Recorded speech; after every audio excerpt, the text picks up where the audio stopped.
deep beneath the heavily compressed layers of ancient earth, inside a prehistoric burial site that has held its silent secrets for more than 10 millennia, archaeologists occasionally uncover a physical reality that completely shatters our modern assumptions about the boundaries of human childhood, because trapped in the cold strata is the skeleton of a young teenager, her pelvic bones not yet fully fused, her physical structure still actively growing, and right beside her lay the tiny, fragile remains of an infant, a newborn, who perished alongside the very child who gave it life. When you examine the skeletal record of these early societies, the physical evidence etched into the bone is impossible to ignore, showing deep stress patterns on adolescent frames that prove childbearing was occurring long before the human body had completed its own journey toward maturity, a biological process that naturally stretches well into a person's late teens and early 20s. To a modern observer, this site triggers an immediate wave of visceral discomfort, because in our contemporary world, a 12-year-old is a child navigating the anxieties of a math test or a schoolyard crush, entirely insulated from the heavy burdens of the adult world. But if you take that exact same body, that exact same brain, and drop it 10,000 years into the past, you find a world where a 12-year-old might already be a wife, already be pregnant, and already be facing the monumental task of raising the next generation while still requiring care herself. A striking paradox that wasn't viewed as a tragedy or an anomaly by those around her, but rather as an ordinary, unquestioned reality of human existence. The common explanation for this profound difference is that our ancestors were simply driven by ignorance, or that because life in the ancient wild was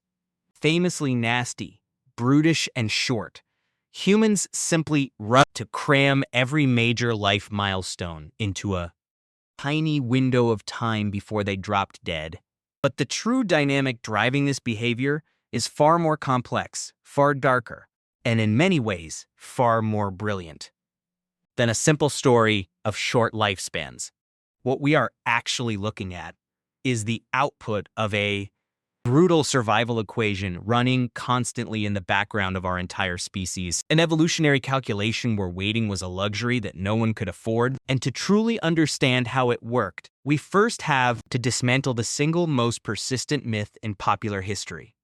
You have undoubtedly heard the statistic that the average life expectancy in the ancient world was a meager 30 years old, a number that leads people to assume everyone was ancient by their late 20s and hurtling toward the grave by their third decade. But this is a massive misunderstanding of how statistical averages function in demographics. The average lifespan of early humans was pulled down drastically, not because adult humans were dying of old age at 30, but because infant and child mortality was absolutely catastrophic, with anywhere from a third to a half of all children losing their lives to disease, malnutrition, accidents, and infection before ever reaching their 5th birthday. Once a child successfully navigated those perilous early years and crossed the threshold of 15, the mathematical landscape changed completely, because their remaining life expectancy surged dramatically, allowing a vast number of ancient humans to live healthy, productive lives into their 50s, 60s, and even 70s. Grandparents were not rare, mythical figures wandering the ancient landscape. They were common, highly valued pillars of the community, which means the idea that humans had to breed instantly because they were about to die of old age simply does not hold up under scrutiny, forcing us to look deeper into the biological and environmental machinery that was actually shaping the timing of human reproduction. This deeper story begins with a realization that biology itself is highly elastic, that the timing of puberty has shifted radically across different eras of history depending entirely on the energetic resources available to the human body, meaning that the biological schedule we consider normal today is actually a historical anomaly. In wealthy industrialized nations today, the average age of menarche, the onset of a girl's first menstrual period, hovers somewhere around 12 to 13 years old, a threshold that has actually been dropping over the last century and a half rather than rising. If you look back at historical records from the mid-1900s in parts of Europe, the average age of first menstruation was significantly later, sitting closer to 15 or 16, a gap that highlights a fascinating physiological calculation running inside the human frame. A young woman's body acts as a highly sophisticated metabolic calculator, constantly monitoring its own fat stores, daily caloric intake, and overall energy availability. Because, from an evolutionary standpoint, pregnancy and lactation are the single most energy-expensive processes a mammal can undergo. Initiating reproduction before the body has accumulated the necessary energy reserves to sustain both the mother and a developing fetus is a losing biological bet, a reality that researchers described through the concept of critical fat mass, meaning that in environments defined by chronic food insecurity and intense physical exertion, the body will deliberately delay puberty as a protective insurance policy. Because ancient hunter-gatherer populations lived on the knife edge of resource availability, young women in those societies frequently didn't experience the onset of fertility at 12, instead remaining prepubescent until their mid to late teens, which means the image of prehistoric 12-year-olds universally bearing children dissolves the moment you look at the raw nutritional reality of nomadic life, where the constant movement and lean diet acted as a natural brake on early reproduction. But the equation flips dramatically when you look at wealthier, better-nourished populations throughout history, where stable resources allowed the body to cross that critical fat mass threshold much earlier, bringing puberty and the social expectation of childbearing close behind. Consider the legal frameworks of ancient Rome, where the empire explicitly codified the minimum legal age for marriage at 12 for girls and 14 for boys, a stark legal threshold that reveals a society with an entirely different conception of human development than our own. While modern historians have found evidence showing that many Roman brides, particularly among the elite classes, were often married in their late teens rather than at the absolute legal minimum, the mere existence of 12 as a legally valid baseline shows that the modern concept of adolescence simply did not exist. There was no decade-long psychological buffer zone where an individual was expected to go to school, figure out their identity, and delay the heavy responsibilities of adult life, because you were either a small child requiring constant care, or you were an adult in training, expected to step into your societal and reproductive role the very moment your physical body signaled it was capable of doing so, creating a rapid transition that left no room for the modern concept of teenage years. The ultimate engine driving this absolute collapse of the boundary between childhood and adulthood was the relentless math of high extrinsic mortality, the ever-present threat of external forces like lethal pathogens, sudden starvations, active predators, intergroup violence, and the terrifyingly unpredictable dangers of childbirth itself, which stood as a leading cause of death for women across the vast majority of human history. Inside a small foraging band or an early agricultural village, a population was never truly stable. It was constantly teetering on the edge of local extinction, meaning that every single woman capable of bearing children represented an incredibly precious, highly limited reproductive resource for the survival of the entire group. When an environment is intensely risky, evolutionary biology predicts that organisms will shift their life history strategies toward earlier and more frequent reproduction, because waiting for a more mature, stable moment is a gamble that the environment will rarely allow you to win, forcing a hard trade-off between individual growth and the survival of the collective line. This immense evolutionary pressure explains why communities pushed young women into early childbearing despite the severe, undeniably horrific physical costs it inflicted on bodies that were not yet fully mature, because an adolescent pelvis is often not fully widened, a structural reality that meant early pregnancies carried an immense risk of obstructed labor, severe maternal hemorrhaging, and elevated infant mortality rates. It was not a beautiful,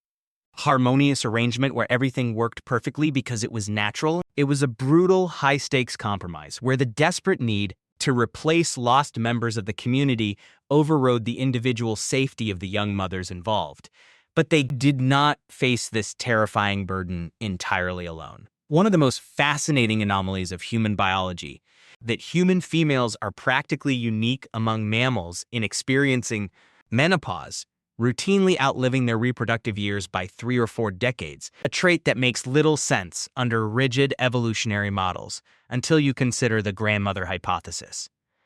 This theory proposes that older women became evolutionary powerhouses, not by continuing to have their own children, but by shifting their immense wisdom and physical energy toward provisioning and raising their grandchildren, creating a vital biological safety net that allowed younger mothers to nurse and care for multiple offspring in quick succession.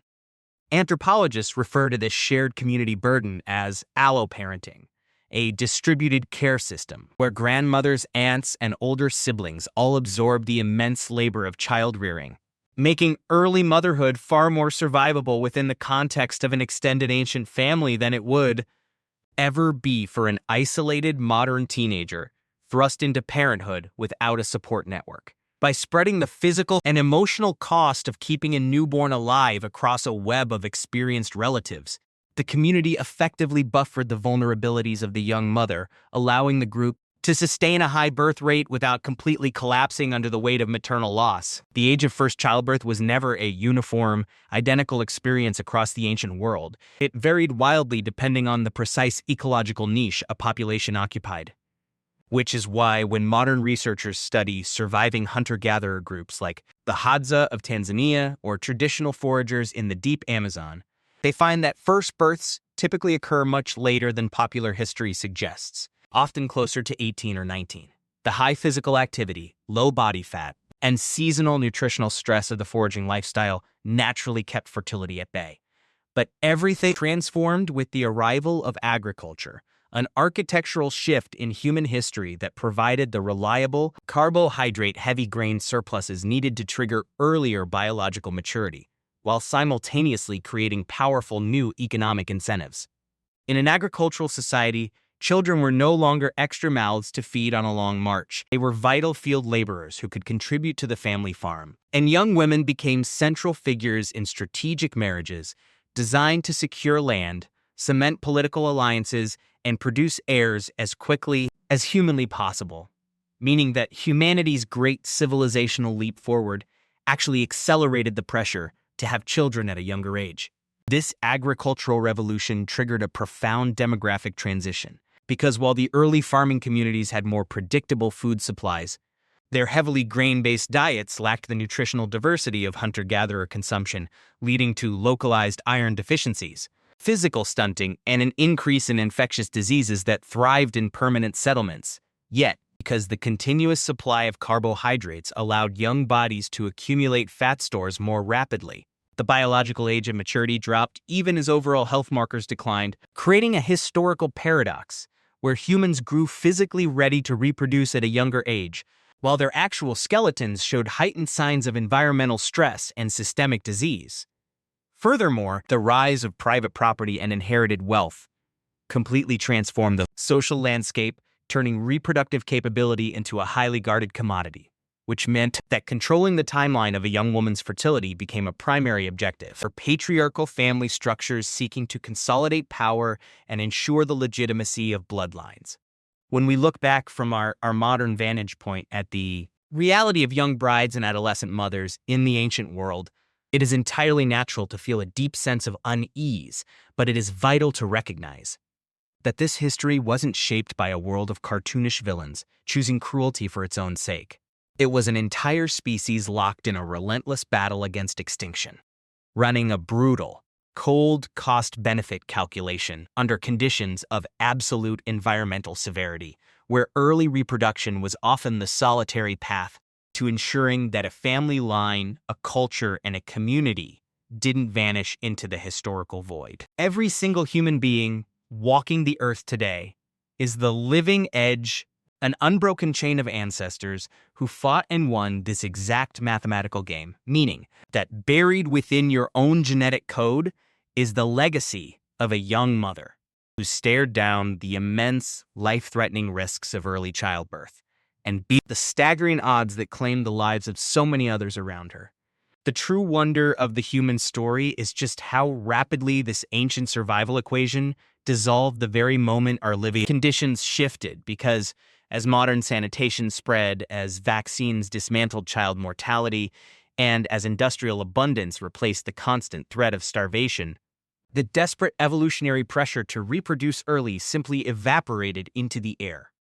The extended, protected adolescence that we now consider an absolute human right, these precious years of education, personal discovery, and delayed adult responsibility, is a historically unprecedented luxury built entirely on the back of modern infrastructure and societal safety. The fact that a 12-year-old today can spend their energy worrying about a looming school assignment rather than the life or death stakes of childbirth is not just a standard cultural shift. It is one of the most magnificent, quiet triumphs of human civilization, proving that we have finally built a world powerful enough to push back against the brutal math of nature